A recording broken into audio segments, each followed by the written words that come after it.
দুই রাকাত নামাজ হবে। কয় রাকাত নামাজ?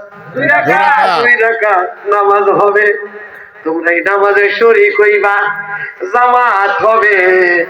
বন্ধুরা, বাবাজিরা রে, এখন জামাত হইতে গেলে কাতার বন্দি হন লাগবো।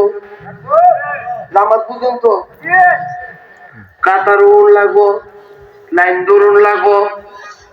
এরপরে সবাই দাঁড়ায় থাকতে হইব। ইমাম সাহেব কিন্তু ড্রাইভার হইব। একটা ড্রাইভার লাগবো না? ড্রাইভার লাগবো। একেবারে সাদা বাংলা কথাটি কইতেছি। ইংলিশ কইলে কবেন হুজুর ওয়াজ করছে, সেচ্ছি হইলাইছে। বাইক গেলে যে গেলে বাড়ি যে গেলে আমি তো বুঝছি না।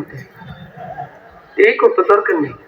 আমরা মাটির মানুষ, আমরা ডোকা ডাকার তরারিতে ভাত খাই অভ্যাস, সামরিক দুই বালা। যখন আপনারা বোঝেন, আল্লাহ কয় এখানে একটা জামাত হইব, এখানে সব জামাতে নামাজ হবে, দুই রাকাত নামাজ। সুবহানাল্লাহ। বাড়ির দ্বারের কথা না, কিন্তু দুই রাকাত নামাজ হবে বন্ধু। এইবার দুই রাকাত নামাজের মধ্যে একটা ইমাম লাগবো। সুবহানাল্লাহ। ইমাম ছাড়া জামাত হইব না।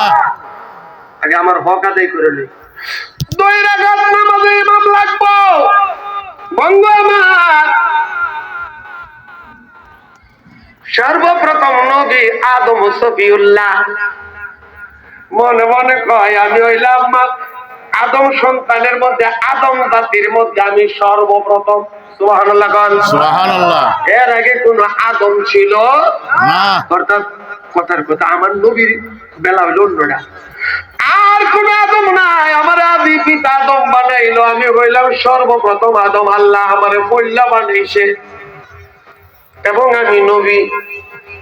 সব দিক থেকে মনে হয়, মনে মনে সাজদা থাকি, মনে হয় ইমামতির ড্রাইভারিটা দায়িত্বটা আমি আদমের আল্লাহ দিব। সুবহানাল্লাহ। মনে মনে রেডি হইছে। আল্লাহ মনে হয় আমার ডাক দিব। খারাপ লাগতেছে আপনাদের? না না, একটু বাস্তব কথাই বলি বেশিরভাগ।